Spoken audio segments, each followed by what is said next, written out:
The smartest guys around are about to break it down like they've won the game a million times. Well, actually, they didn't really win the game at all. Survivor know it all.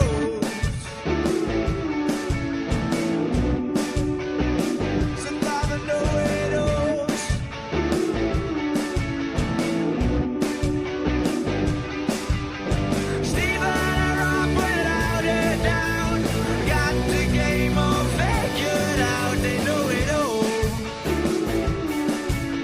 Yeah, that's right.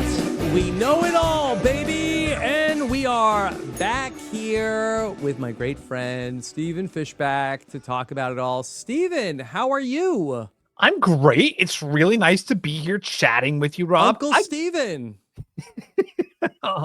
Uncle S. Uncle S. I have got to say, until the end, I was really enjoying that episode. Did not like the conclusion. Did not even like the few minutes before Tribal where it all was like, what? Where did this plan come from? But until that point, I was like, I like the first 50 minutes of that episode, I thought were so Tell me, what was it? Were enjoyable. you just such a Alex lover? What was the reason why at the very end you fell out? Well, there's a few things. I mean, number one was I felt like the decision kind of came out of nowhere where, you know, we saw this sort of like vague kind of hazy suspicion of Alex that wasn't really substantiated. He like said one thing that he was like caught in. We'll talk about that more later. And I didn't feel like, honestly, like just like on the merits, it made no sense in my mind, from Sage and Juwan's perspective. We didn't get to hear about Sophie, you know, voting on Alex. Maybe we'll hear it from her next week. But until that point, I thought it was such a fun episode where we saw what we want out of a Survivor merge. All of these groups coming together, finding ways to build trust, little side groups being like, we're the power group. And this other little side group being, we're the power group, and kind of like piecing it together. And I kept on waiting for them to be split into two tribes to ruin all of it. But no, that didn't happen. They got to go together. That. Listen, this was an interesting final 9 vote. I will say that I felt like that the conclusion was not in doubt for me. Sometimes I like to do a little bit of like a gut check of like, okay, what do I think is going to happen? And a lot of times I am wrong, but I did ask myself before the votes were read, what's going to happen? I said, Alex is getting 6 votes. And that was indeed what happened at this tribal council. So I did feel like that maybe it was telegraphed, or maybe I'm so good after all these years of doing it, I can just see into the matrix. You can now predict accurately going into tribal council, the Survivor vote. Yeah, don't give me too much credit, but I did feel like, okay, I do see where this was going. But again, I thought this was an interesting vote, and I'm really very much looking forward to breaking it down here with you as we discuss episode 9. And of course, I will talk about it all with Alex on the exit interview coming up on Thursday as we kick off another big week of Survivor. I will be breaking it down with Dr. Evie Jagoda, who will talk it through with me on Thursday. And then on the old school interview, Dawn Meehan will be joining me. And what a big week for Survivor South Pacific and Caramoan. Did you catch our mutual friend John Cochran on with the fellow Survivor John Lovett this week? I did see that. I saw I just saw like the clips. I haven't watched the full episode yet, though. I'm excited to watch. Instant listen for me. Listen to it instantly on Wednesday morning or Tuesday morning. What were your big takeaways? Yeah. Well, I think that it was an interesting interview because John Lovett really came in and was talking a lot about how like, Cochran, you were bullied. Let's talk about it. And Cochran was a little bit like, I wouldn't really say that. It's like, Cochran, don't even start with me.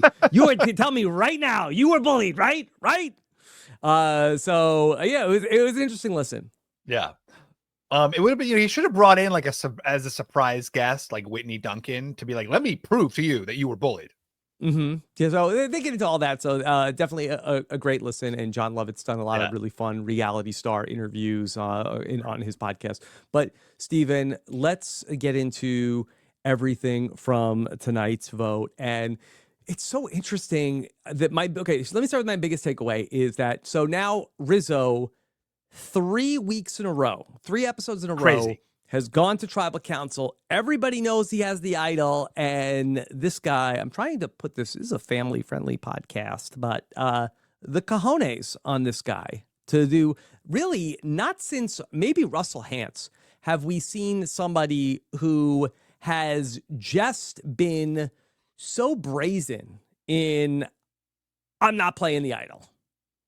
Well, Xander from 41 PS had the idol the whole time, right? And never played it, I don't think. Maybe he played it like right at the end there. And everyone was like, why does Xander never play the idol? Point. And it turned out he didn't have to because nobody was targeting him. I'll talk about that with Evie, the great point to bring up. But I think in that instance, as you mentioned, he had the idol, but it was also like, well, we're not voting for him. He's not going to win. So I don't think he ever felt like I'm in danger. And it seemed to be that there was not really a lot of push to flush the idol, where I think that every week we see the other players like Rizzo has an idol. We're going to flush it tonight. We're not going to let him get away with it again. And he keeps getting away with it. But I just want to present the counter argument, which like maybe from the other's perspective, it's better to have a guy who you can consider on the bottom. Like they don't see this like plan bubbling up with him having his idol and Savannah having her extra vote and Sophie having the knowledge is power. And then the other Sophie actually being in on it too. Nobody sees that. So maybe they think, hey, this guy, he's on the bottom, not worried about him. He's got the idol. Let him hold on to it. And because I don't have to worry about it. And if I vote him out and then suddenly the idol, or he flushes the idol, then suddenly the idol is out there and I don't know where it is. So I wonder if that is playing into people's perspective where they are thinking it's better to know where the idol is and I can play around it rather than taking a big risk to flush the idol really just for its own sake, right? Nobody really seems to want Rizzo out apart from the fact that he has the idol. And like, then just like the idol comes back, and you don't know who has it. I think that's a little like 4D chess in terms of like what the players are actually thinking. Did anybody express that in the episode? Someone did say that. I think it was in tribal council. That's where I got the idea, honestly. Was that I think someone said like, it's better to have some certainty about it. And I extrapolated. I don't think it was like a whole confessional or anything, but I do think a player kind of made that case that, having some kind of certainty and maybe on a rewatch, or someone in the chat will know. But that there was someone who suggested like that there is reason to keep Rizzo and the idol here because they know where the idol is. And there's a little bit of like certainty in that. Okay. I think it's really interesting. I want to give Rizzo credit for having the wherewithal to not play the idol 3 weeks in a row. I think that this is probably something that we're going to see change the meta, maybe not in Survivor 50. Obviously, those players had, except for, certain people. I was going to say they have not seen Survivor 49, except some have. And then we will see maybe in Survivor 51, where I think that probably most new era players, probably in the wake of Survivor 46, where we saw so many players go out in a row, where they held on to their idol and they went home. I think there was probably some sort of like pendulum swinging the other way. You saw players like Gabe coming into Survivor 47 like, hey, I have the idol. I might go home tonight. I'm playing it. You saw MC also. Hey, I heard my name. I'm playing the idol tonight. Maybe I wonder if this turns out to be a successful move for Rizzo where he doesn't end up going home with the idol, eventually is able to use that idol to advance himself in the game. Will we see more players go back to, I'm not just going to play the idol at the first time I hear my name at Tribal Council? Yeah. Do you think, we were very bullish about this shift, right? Of people being a little more cavalier and aggressive with the idol because probably ourselves also having seen Survivor 46, but in general, kind of the sense that in the current day, the idol, the heat of the idol was not necessarily worth, the juice was not worth the squeeze of an immunity idol. Where are you? Do you think that obviously Rizzo's playing it very well, holding onto the idol. Where are you on whether or not it's a good choice? So I think what's interesting is we have to sort of look at the situation that Rizzo is in the tandem pair that he's seen as a pair with Savannah. And what has frustrated the players, I think, over these last two votes is that Savannah has also had individual immunity. And I think that if in either of these scenarios where Savannah was not immune. Maybe last week still goes exactly the same if Savannah doesn't show up with individual immunity. But I think there's some frustration of like, we can't split the vote because the person to split the vote with is also immune. What do we do? And I think that they didn't land on a great secondary target to split the vote on. They ended up with making it be Soph in this one, just because they were out of names to be able to have the vote split to. I wonder if maybe internally, if they wanted to maybe put yellow Sophie at, but they kind of like wanted to use her vote in the split vote, even though she had already flipped to the other side. And so I think that there was a hesitation from people like Sage to like, well, I don't know if I want Soph to go home. I feel like I have like some kind of a relationship. We saw them talking last week. So I don't know if there was enough momentum to like, if Rizzo doesn't play the idol or if does play the idol, are we comfortable with this other person going home? Are we better off to just take out Alex? And I think that that's ultimately where Juwan and more so Sage landed this week. Because I think that Sage was the person who drove this vote more than any other person. Yeah, that's really interesting. That's a really great point, because we've certainly seen Sage having these conversations with Soph and feeling connected to her, or apparently feeling connected to her. And Soph, I think, is very good at playing both sides, as we saw in this episode. Would love to talk more about that. But I really, to make a finer point on Sage, I feel like that Sage looked at the board, and while Sage and Alex were both sort of like the outsiders who were trying to work with the Hina people, I wonder if this. I'm sorry.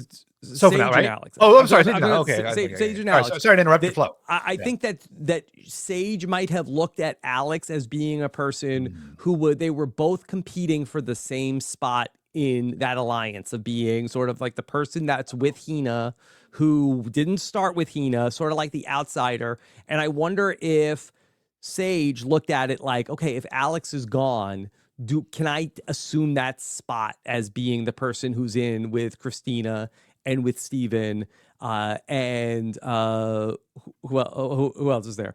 I guess is one there. I feel like that maybe was Alex occupying a similar position where maybe she felt the least close with Alex, and so if he's gone, do I take his spot? Well, now I feel like here you're going kind of like extrapolating something that we're not seeing at all in the episode.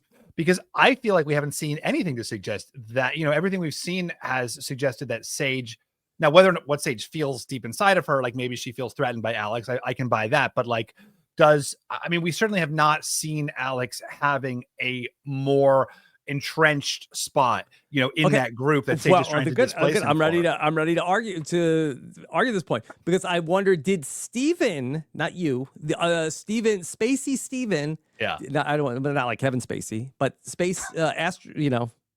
astronomer Steven, did he screw this up tonight when he went to Sage and told Sage, hey, just so you know, Christina found an idol, and she only shared it with me and Alex. And we're the only people that know about it. We're not telling anybody else, but I want to tell you about it.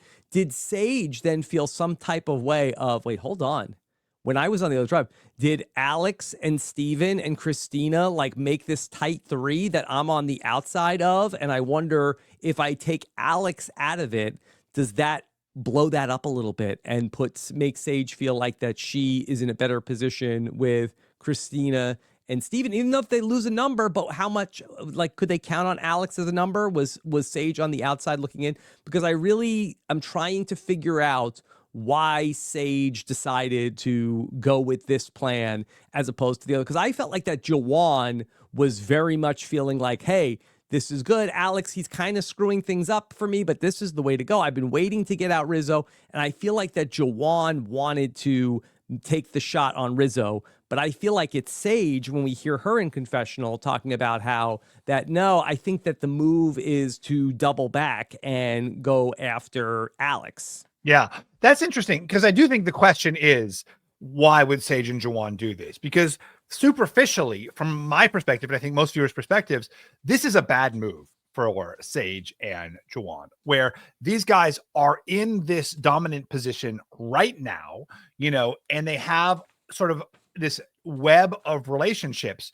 But there's this other thing brewing that, you know, Savannah, Rizzo, Soph, and now Sophie, where they could, if they don't kind of like keep their group together, they could like completely lose control. And honestly, like that kind of looks like what's likely to happen. So for them, keeping someone like keeping someone like Alex, who is willing to go, you know, with whatever the bigger group is, actually really benefits them. Like they want, just like abstractly from a chess perspective, like they want an Alex there. Obviously, from Rizzo's perspective, like if I can get out that floater, then suddenly the numbers are a little more reliable for me. Now, you know, I can see you being biased towards this move. It's a sort of Cesternino special here. Get out the middle person. From Rizzo's perspective. Yeah, from Rizzo's perspective. But it's interesting, like that's a really good call that maybe from Sage's perspective, you know, she's not as aware of this other group, right? She sees Soph as a potential ally for herself.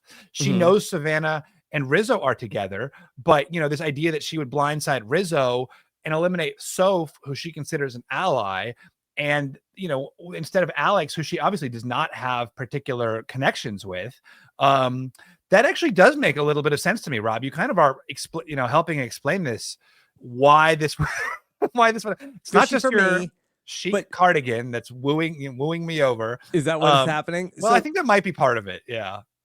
Can we talk about Juwan and Sage? Because this duo here is so interesting to me because they are like the star-crossed lovers of this season of Survivor to me. Because go back to last episode where I felt like in the last episode, I thought that it was Juwan who was like, hey, let's stick it out. Like, let's go back home. Let's go to Rizzo. Rizzo and Savannah are here. Let's work with them on this vote and let's vote out MC because that's what they want to do. And I feel like that Sage was probably the person who was a little bit more, I don't know. I'd love to take out Rizzo. I'd love to flush his idol in this episode.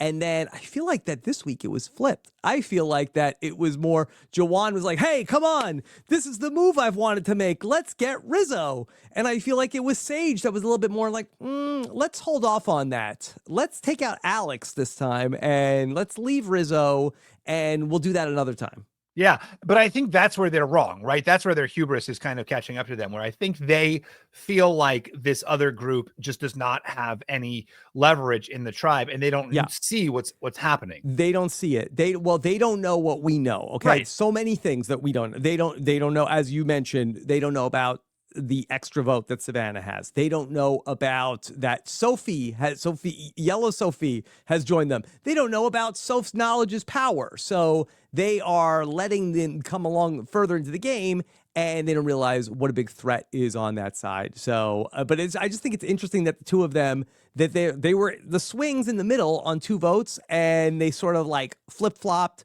who wanted to do what. Yeah, that's really interesting. And I do think you're right. Like, because ultimately, like we see it in this sort of rigid way, like there's this group and this group and this group. But obviously when you're playing the game, there's a little bit of that, but a lot of it is just this like mesh of connections.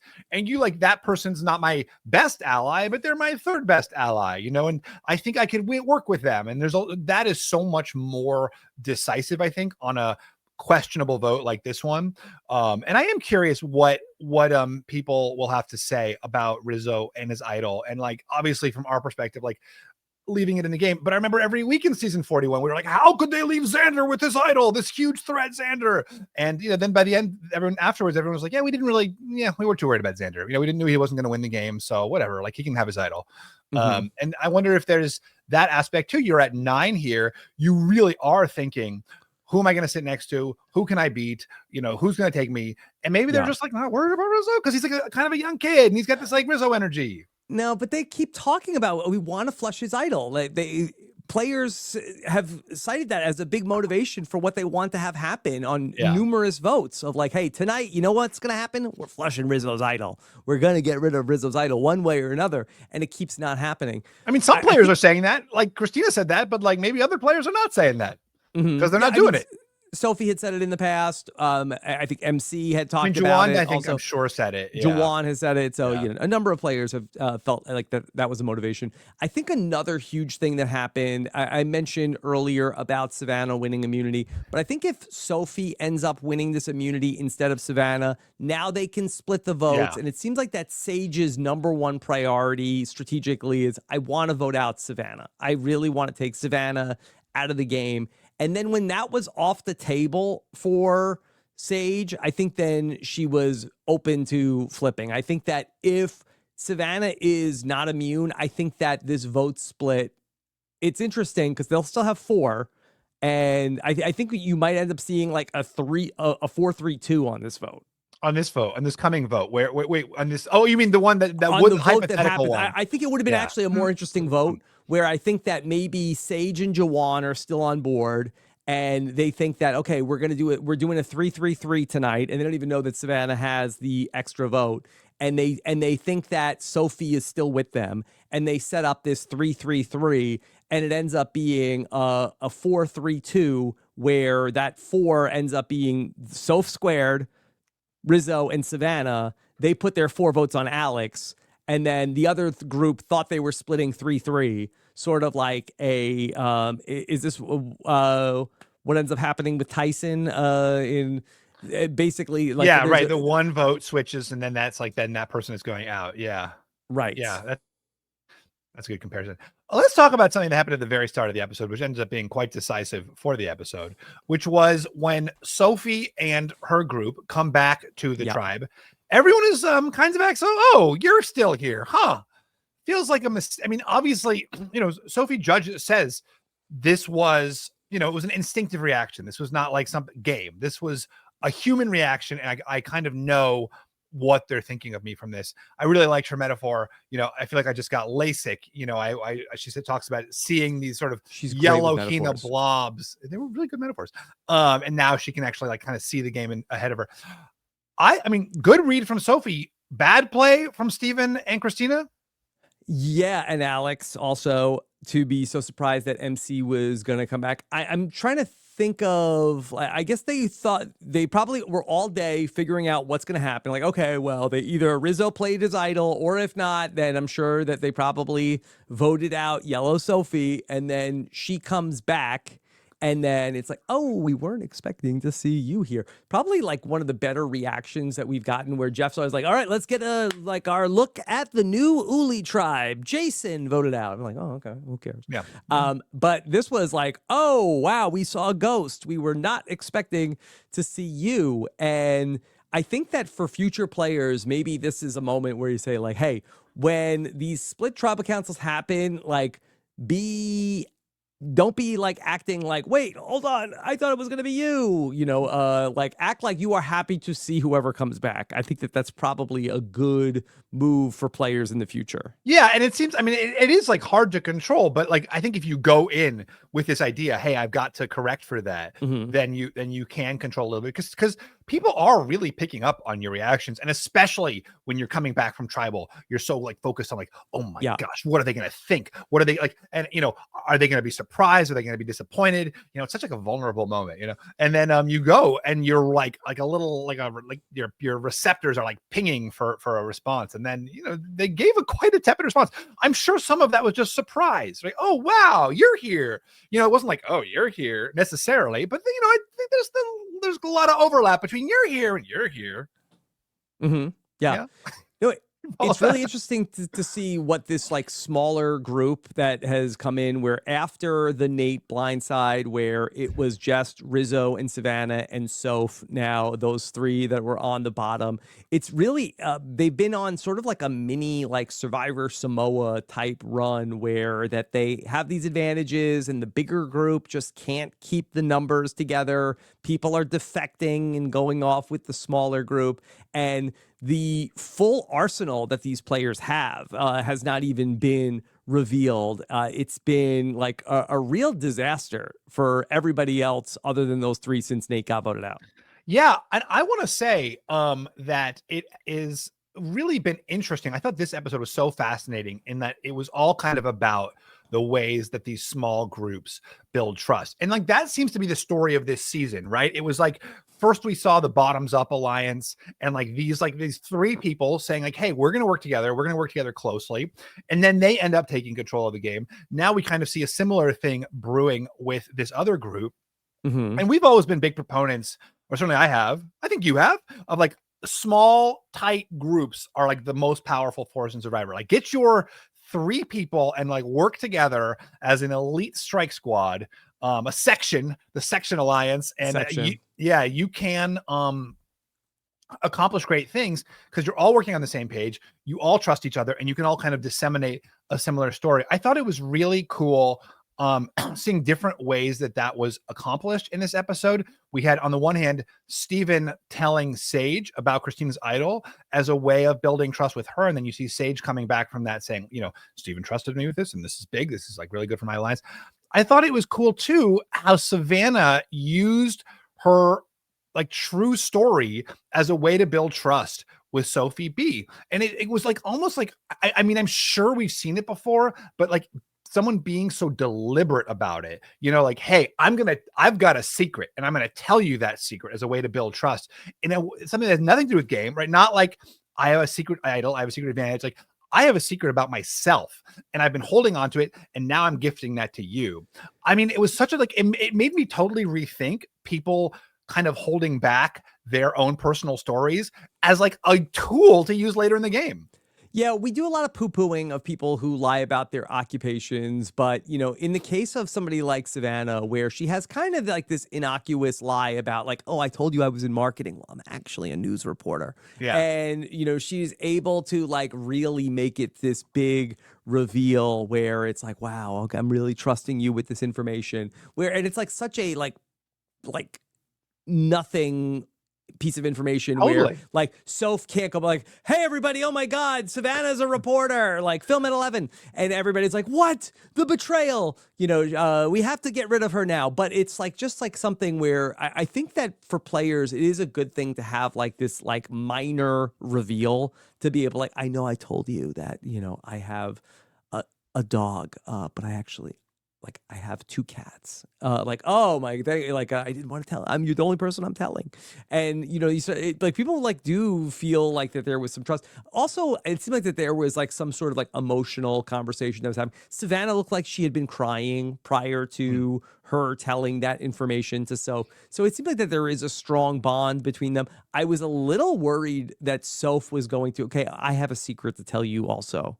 I have knowledge is power, but not Soph's not going to do that. Yeah, no, it was that scene too with she's her a stone cold Rizzo. killer. Yeah, Soph. she is. She's very, very good. And it's fun to watch because she seems like in this way where we saw, you know, when Savannah was trying to work people, like everyone was like, you're laying it on a little thick. Soph is she's like hitting the right pitch, I think, with these things where she's able to form these bonds where, for example, Sage like feels really connected to her, as do a lot of other people.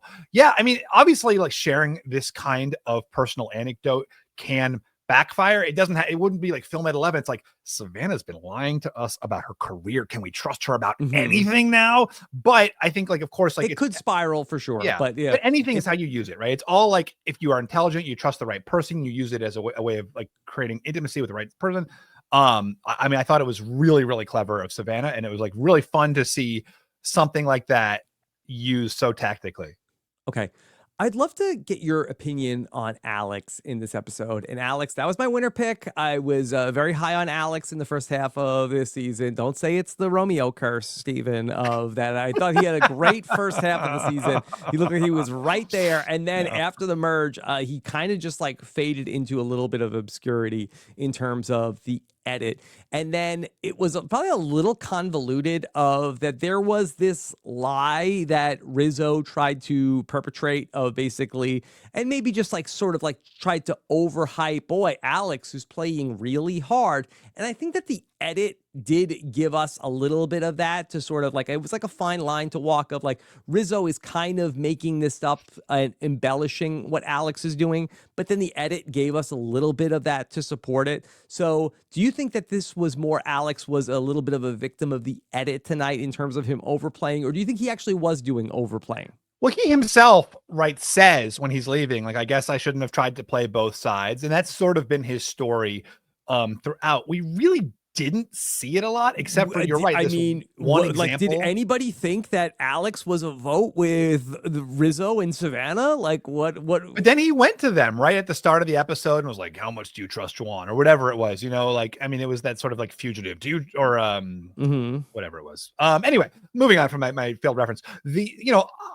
I thought Rizzo played this beautifully. Again, this is like a Cesternino special. You want to like pick apart that top alliance, but like one great way to do that is to like pick off that person in the middle who the top alliance doesn't trust. And suddenly next episode, the numbers are going to be much more in Rizzo's favor. I thought this was like really great strategy, perfectly executed. He took this like kernel that Alex gave him that obviously was true enough for people to believe it, and then like turned it into the talking point he embellished that everyone as had. opposed to like flat out like overly lying about him. I will say, just to give Alex his flowers, I have a little bit more faith in the future of our government to see somebody like Alex, who's working in a congressional office, be willing to work across both sides of the aisle.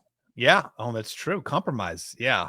A deal You don't maker. want him like going back and forth, like spreading lies. Yeah. Yeah. I mean, listen, if he's willing to even have conversations going back and forth, I think that's a step in the right direction. That's right. It's beautiful. It's really beautiful. It is beautiful. But how do you feel about true immunity? Let's just finish talking about Alex here, where he ends up like, it's interesting, like him and Soph end up going to these two sides. He ends up like on the stronger side of things. He ends up on the right side of that really pivotal merge vote where he's part of the 7-person alliance. He ends up like, I think he is tighter with the Christina MC faction of things, whereas like you had sort of the bottoms up side, which was, Juwan and Sage and Steven.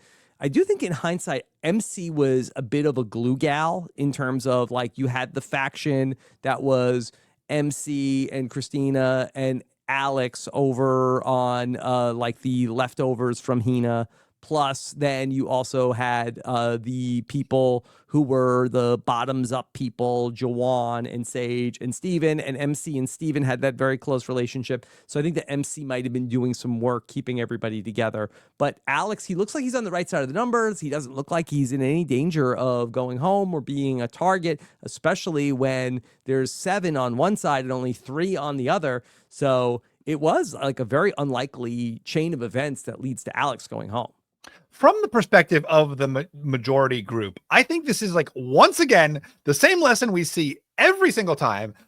Take out the people on the bottom before you turn to the people in the middle and the top. Like, just, I mean, obviously it's it's only a story when we see it as a story, but like, I feel like that needs to be a like kind of a consistent drumbeat. Like, don't just like, But no, tell me what's the move that you feel like they should have made? They should have split on Rizzo and Soph. I mean, when tonight? Well, obviously last week. I mean, is that you're now it's like we're blaming Sage and Juwan. Like they should have never let it get to a position where Sage and Juwan got to dictate what was going to happen. I think that this all goes back to that they screwed up the Nate vote. Nate was the wrong target to go after at that vote. Yes, for sure. I mean, they knew Rizzo wasn't going to play his idol. Yeah, they had the clear shot on Rizzo, and for whatever reason.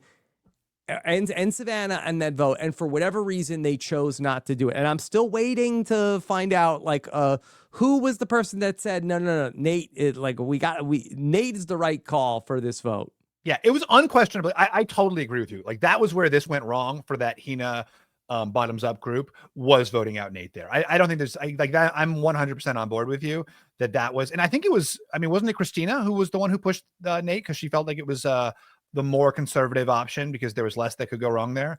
I think there's a lot went wrong. A lot went wrong. So I have to go back and watch. Like I'd love to go back, and maybe I'll do it this week. Go back and watch the like last segment before Tribal Council, because I think when we look back at the lessons of this season, I think we're going to see that was the wrong target that they chose. Oh, and 100%. It's a sliding doors moment for the season. And I think if they vote out Rizzo or Savannah in that spot, I think it completely changes the dynamics of the rest of the season. Totally agree. And at the time they showed us, like, there was like, Sage was of course pushing for Savannah.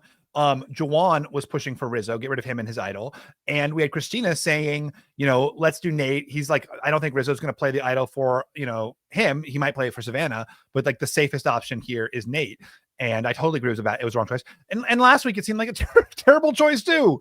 Where once again they have Rizzo isolated and it kind of all falls apart. Where you have MC sort of like begging, let's just like pile votes on him. If he plays his idol, so what?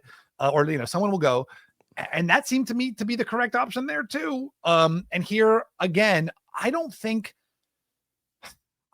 really curious to hear what Alex says about the perception of Rizzo and his idol here, because I don't think it would have been so crazy to do. Because also, if they would rather Alex go rather than Soph, they can make that choice, right? Once the split happens, if it's a 3-3-3 split, and Rizzo plays his idol, they don't have to vote for Soph on the revote. Should the players have not split the vote? I know that this is an age-old know-it-alls conversation that we've had. Should they have just said, okay, you know what? It's so tenuous. We have to count on yellow Sophie, and I don't think that they had realized that she had defected, but also what if Juwan and Sage with us? Let's go all in. This is our move tonight. Maybe it bounces back on one of us, but we don't know. Christina's like, I have an idol anyway.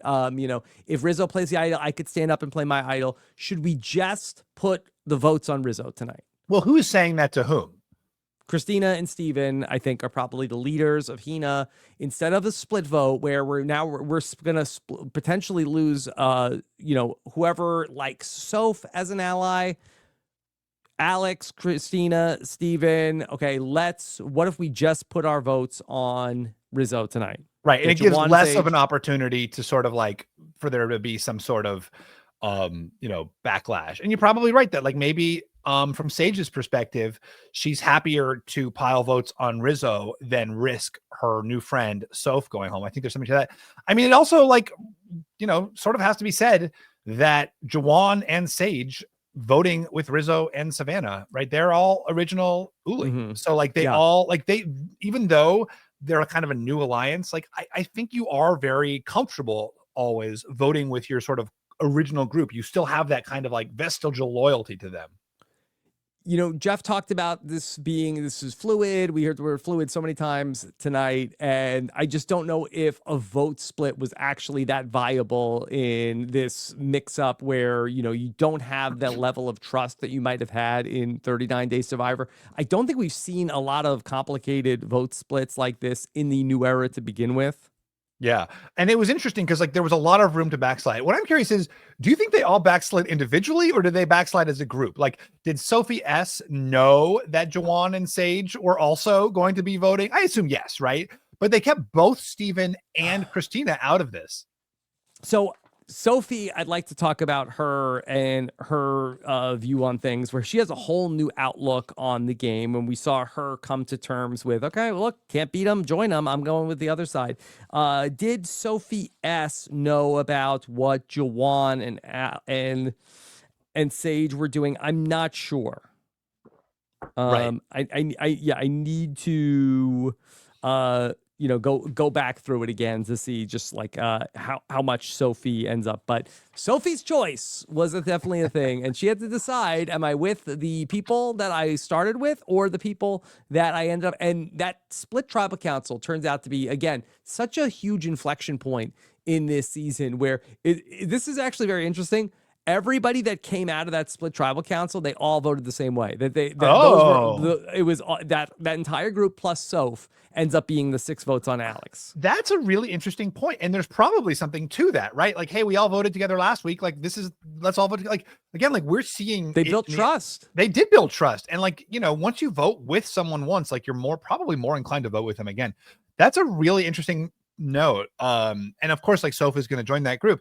That they kind of were like, let's see where this goes. Again, like it is fluid. Like we see these little pockets of groups, but I think from the player's perspective, it's like a more of a mesh. Yeah. And I think it's another huge sliding doors moment where if Yellow Sophie outlasts Savannah and that Savannah's group goes to tribal council, it's Savannah who's probably going home. Yeah. In both cases. And then 2 here tonight, right? Like Which do you think Savannah did mind games on Sophie? Do you think Sophie dropped because Savannah projected so much certainty? She kind of did this a little bit in the last one also where she was smiling, but I don't know if players like, I don't think it's like, oh, I'm struggling, but I'm actually faking that I'm doing good, where it's not like the Dread Pirate Roberts like can't get up off the bed and is acting like very confident and gives a big speech about how he's about to get up and kill the other person. So I feel like, no, I think that this is just who Savannah is. Yeah. Yeah. I mean, she was like, I'm fine. I'm good. Yeah. Don't But waste I'd your love time. to talk a little bit more about Sophie and her thoughts on things, where she was from this group, and this I think was actually like very interesting, and we really, I don't think, see this very often. Certainly, like, we don't really have two sides a lot in the Yeah. new era. Like, Yeah, that's certainly not a thing. And we have Sophie, who, after the events of the last episode where MC then betrayed her trust, and then she came back and then was not received well, where she's like, you know what? Screw it. I'm going. So what? I'm not going to be friends. Another great analogy from Sophie. I'm not going to be friends with the people from my dorm from freshman year. I'm going to make new friends now. Yeah. Great analogy, Sophie. Yeah, totally. And it was interesting because, you know, as is commonly the case of this person who feels outcast from one group, they just go to the bottom of the other group. You know, you're not improving your position in the game necessarily. You're just moving from the bottom of one group to the bottom of another. But like, I think when you're in that spot, you feel like I've got to move somewhere. Like, I can't let these people who obviously don't care for me, you know, suddenly like determine my fate in this game when I'm so disposable to them.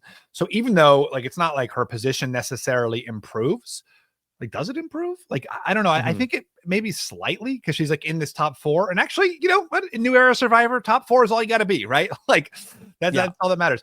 Maybe it does improve, actually. So I take it all back. For with Yellow Soph and her switching sides over, I also want to give credit to Rizzo and Savannah and to Soph, who all do a great job of really welcoming her into the fold and really like giving her like a nice place in this alliance, where I think she's feeling like, okay, hey, this is top 4. It's the new era. Yeah. And and Rizzo was really quite deliberate about that last week, right? He went over to Sophie and said, hey, you know, nobody else is chatting with her. Why don't I make an alliance here? Everybody else wants her gone. I'm going to like bring her along. Okay. Kind of rhyme. I want to go back to the reward challenge tonight. And so we had our 2 teams who won the reward, and Christina was on the side that won reward. And she said, Jeff, I'd like to do something. I'd like to give up my spot in the reward to Juwan. And I think that Jeff like handled this in a very interesting way. He said, well, why are you so invested in Juwan? Yeah. Why do you want to do this? And she said, well, you know, he provides for everybody else, and I just want to see that he is taken care of. And so my question to you, Stephen, is that, do you feel like, was this a gesture completely out of the goodwill from Christina, or was there more to it to try to bring a potential swing voter in Juwan back into the fold? I knew I was going to get this question, and I knew I was going to be outraged by it. No, I do think there is a subset of viewers who views every single thing a person does or says, whether they're weeping or hugging, as like a strategic maneuver of, you know, something deliberately done. I believe that this was purely human. We have confessional from Christina saying, my heart went out to him. Like, he does so much. I wanted him, you know, nothing from Christina to justify the conspiracy theorists who I know are out there saying that this was all strategy and Christina is a heartless Machiavellian manipulator. I think it was like, was there some like little bit of, hey, like this could be good for me? Maybe. But like, I do think this was just like a kind human moment. And I think that's like, honestly, one of the things I love about Survivor is that you develop these really rich, deep human bonds with the people that you're competing in this game against. And you do things to like support them as people, just because like you are another suffering person feeling empathetic to the suffering person beside you. And like, I have an opportunity to like provide that person, you know, aid and sustenance. like, because the altruistic part of me is gonna act on that, because this is an environment where we're trying to be our best selves. So I think it was like mostly human. I can't say there was no strategy, but I think like, and the other, what? Can it be both? Can it be both? Of course it can be both. And like that's the easy way out. Like, oh well, she was like 80% the kind. Was she 10% strategic? Sure. I think it was nakedly strategic. I think that was a big deal of like, how do we keep, Juwan just voted out MC last night. Is he still with us? Is he still?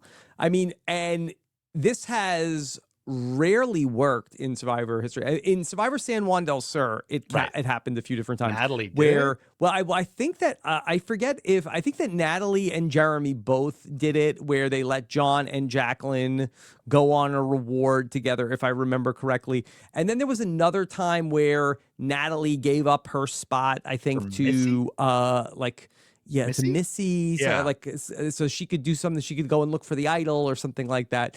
But it did not work out for Jeremy, who gave up his spot to John and then got voted out by John in the Did Albert do this in South Pacific? I have this vague recollection that Albert might have given up something. Did he give up his massage? Like massage. Cochran, I think it was. Yeah, something like that.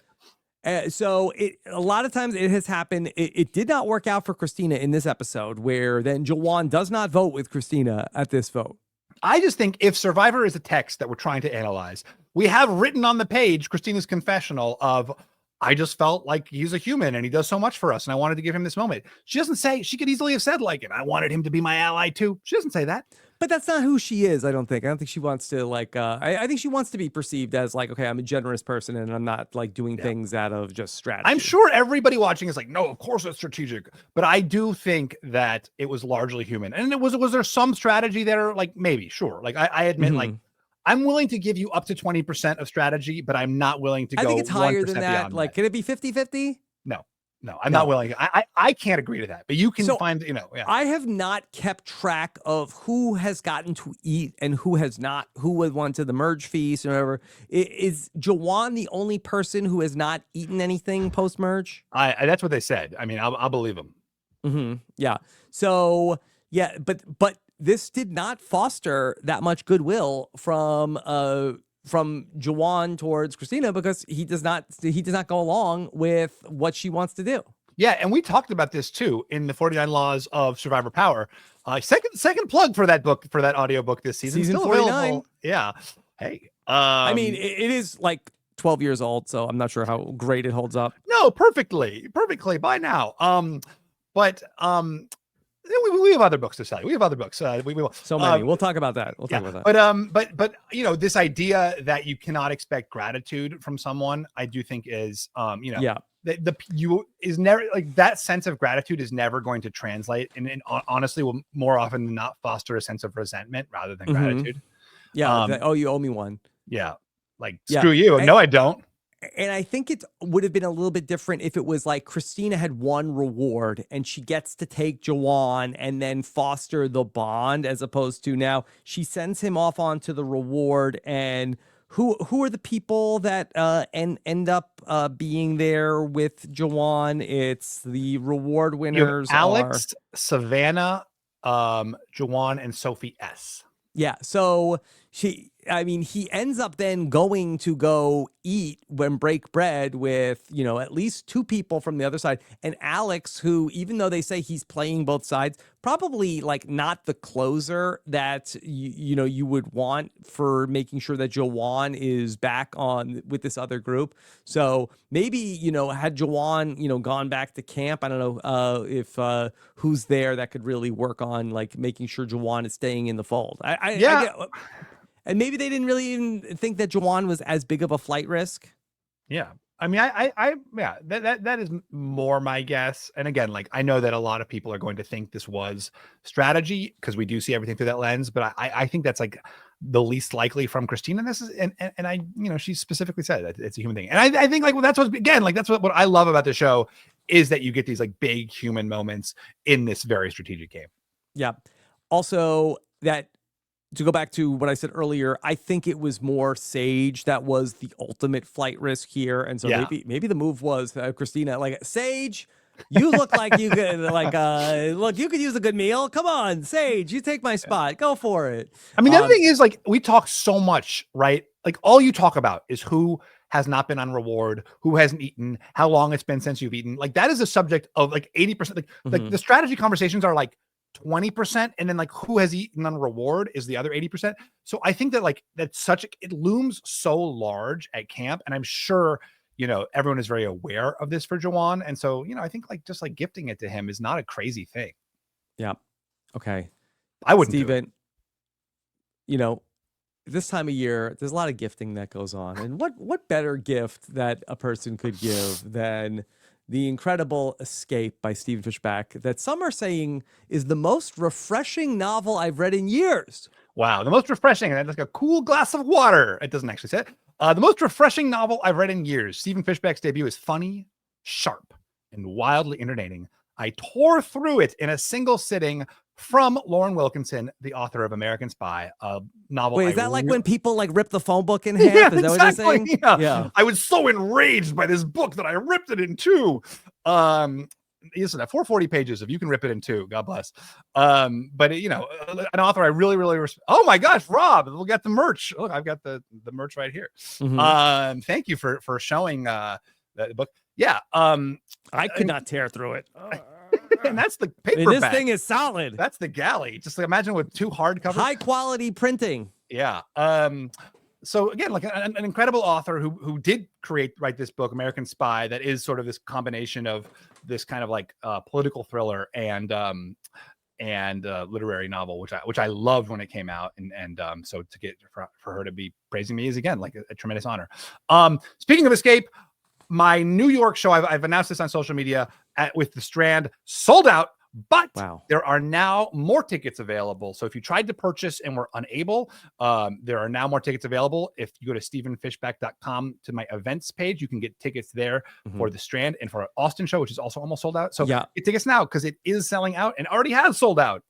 So I have a ticket, and I just want to say that Juwan has not gotten to go to any book events. I'm giving up my ticket to Steven's event so Juwan can go. It's really beautiful. Yes. So great. So That's okay, so great. Juwan, thank you. Make sure remember Uncle Rob, okay? Yeah. All right. Steven, what do you think is going to happen next? Let's prognosticate next week's episode, because this is really like we're at the final 8. Yeah. And all of a sudden, okay, we said, Rizzo and Savannah were on the bottom, and it's like, well, now you add in Soph squared, and now they have 4, and now the other side, Juwan and Sage, I feel like that are they going to stick their necks out to go, force a 4-4 tie if they even know that there's a 4-4? Like, do they realize that now Yellow Sophie has maybe a better spot in the old Uli tribe than they have? And so do they try to now rejoin? By the way, Savannah has an extra vote. So Christina does have an idol. So it's Christina, Steven, Sage. So it's really bottoms up plus Christina with an idol versus old Uli with Sophie squared and knowledge is power and an extra vote and an idol. Now, is there a world where the, Sage is like, suddenly next week they want to put votes on Christina, and Sage says, hey guys, just so you know, Christina has an idol. And then Soph breaks out her knowledge is power. There's a world. It certainly could happen. I think that is something. I just feel like that Juwan and Sage have been risk averse through this entire post-merge game, with the one exception being on the Nate vote when they were clearly in the majority. But when the margins have been tight, they have gone with the safer move and, gone back home and have been very risk averse. I have a hard time seeing them now really sticking their necks out to join forces with Steven and Christina and potentially force a 4-4 tie.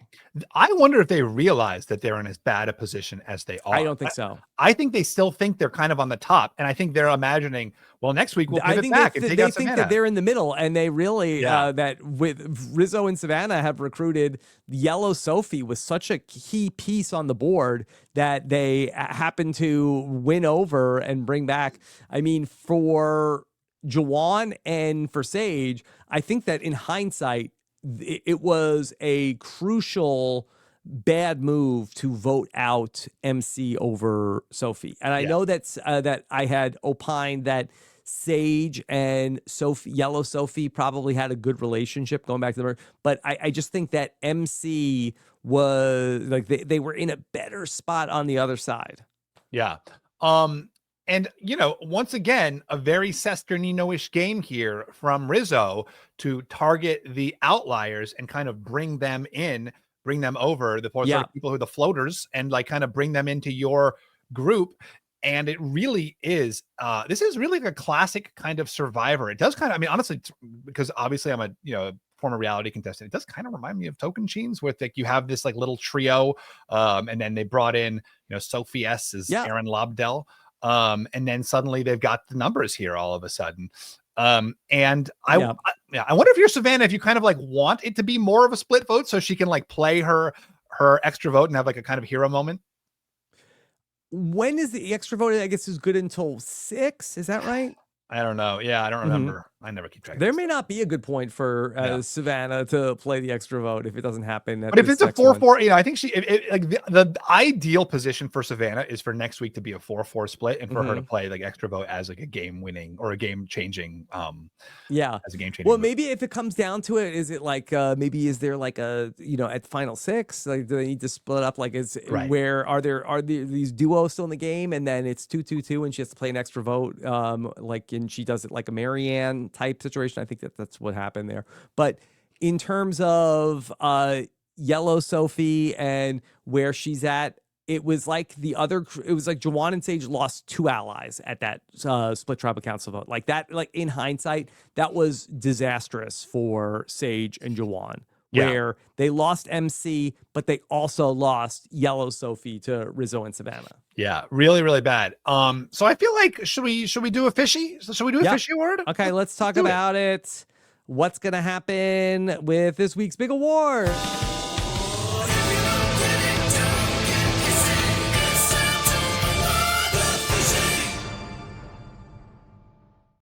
I actually think but I actually think this week is the kind of a no-brainer. To me, this is really, really straightforward. Oh, let me just think. Is Steven saying it's a no-brainer? Would it be a no-brainer for me? Okay, I think I got it. You think it's a brainer? No, I think it's I mean, I know who I would go to as my number 1 contender.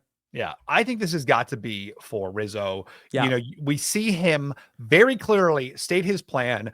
I am going to take Alex, who's this person in the middle of these groups, and make him seem like a huge threat.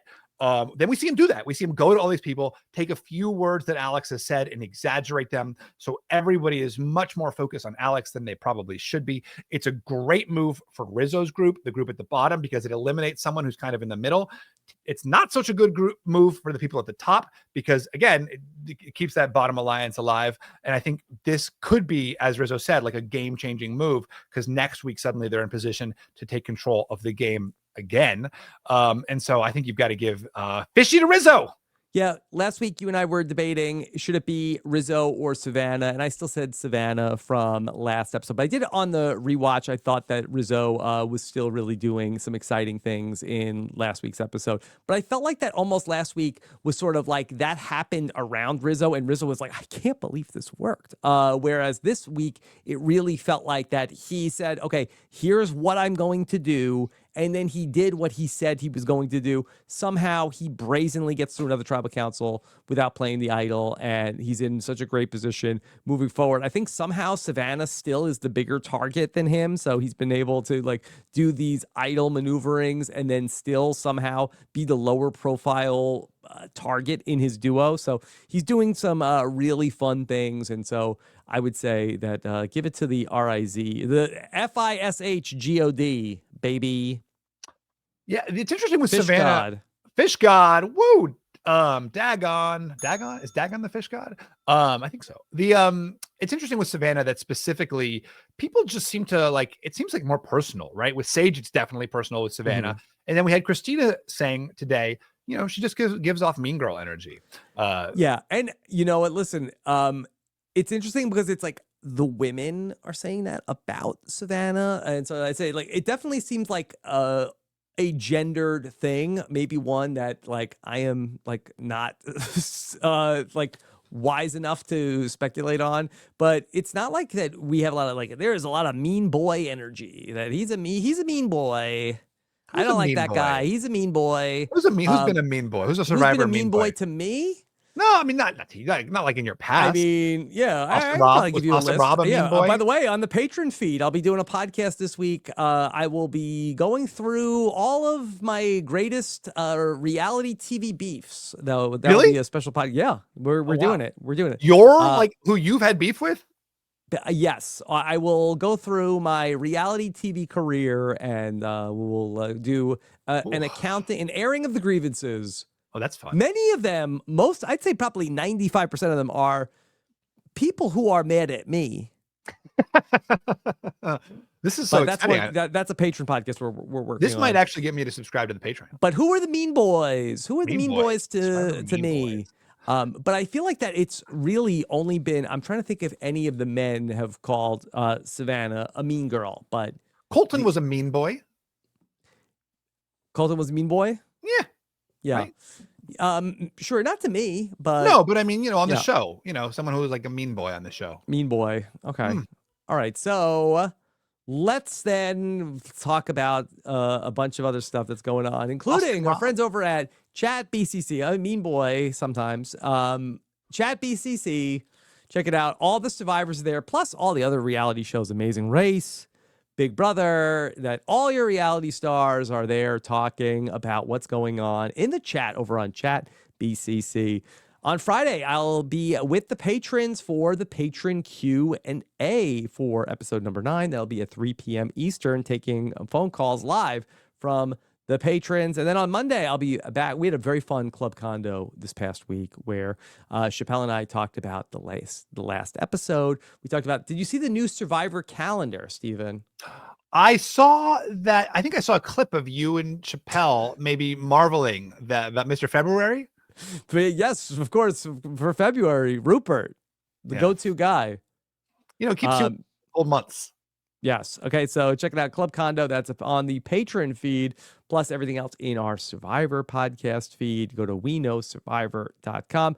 I will be breaking down The Amazing Race as well. Episode number 9 coming up on Thursday with Mike and Jess. It's going to be a double U-turn vote. So probably a very tense situation there. And I also broke down the Squid Game : The Challenge Season 2 finale. So check that out. Chappelle and I broke down the final 5 and what happened on the Squid Game finale. Plus, we're working on a conversation with the winner of Squid Game: The Challenge. By the way, Steven, that with the glitterati, of course, we are rubbing elbows with so many greats, and you can vote for us at the American Reality Television Awards to win the best overall podcast. Just like Juwan, we have our best overalls. I love that bit. Okay, so go ahead. Go to robswebsite.com/vote and go to page 19 to cast your vote for Rob Has a Podcast. And by the way, yes, I too have a book that does not have as many accolades as Steven's book. Not yet. I'll accolade. Mm-hmm. Yes. Okay. Many are saying, wow, another book?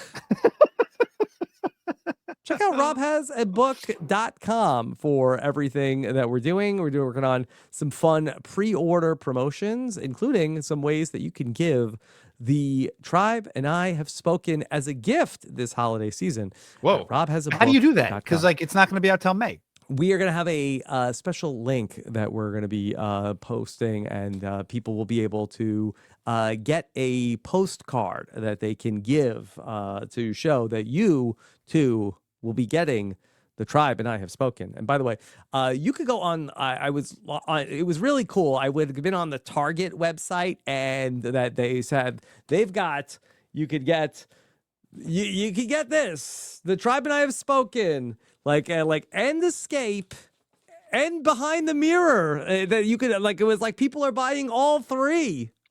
Well, there was like a special. I don't know if it was cool. still the case. It was like 3 pre-orders for the price of 2, or for the price of 1, or for some smaller price. Look at that. Look at that art. Look at that. I'm the only person that I have all the books. Yeah, you really are the only one with all that. That seems, you're uniting the nobody books. nobody has this one. Yeah. Well, you want a little sneak peek in my book? So one of the things that we do is that we go through all of the great like rewards in Survivor history. So here's the iced tea. Iced tea. Yeah. This is some pasta. Oh gosh. Is that actually, was it spinach and mushroom pasta? Was look at this. This is a peanut satay dipping sauce. No, this is it's just the cover is on a cookbook. That's really, that's not a real, it's not, I don't have the real. Dang, book. I was in and I noticed there was a recipe to the side, and I was like, that's an interesting, it's a cookbook. I really got to fill those pages. Yes. All right. Yeah. Stephen, what else is on your mind? Anything? What else is going on in your world? I actually do have something here, non-Survivor, but it's of course related to Survivor, as is everything I do. Survivors play Blood on the Clock Tower. We just finished producing our 7th episode, and we are going to have that up. Episode several, I believe, on December 6th. So put it in your calendar. December 6th, we'll have a live airing of it. I think it's usually like 1-ish or 2-ish. Anyway, I'll let you know before then. And then obviously we'll live on YouTube forever till the end of time. Okay. All right. Next week is going to be Thanksgiving week for Survivor. So we'll be back. And for others.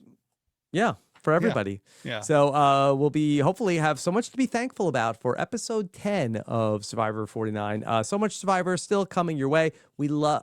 First thing I do on Thursday morning, I wake up and I read your comments on YouTube. So let us know what you think, and we will talk to you again soon. Take care. Have a good one. Bye.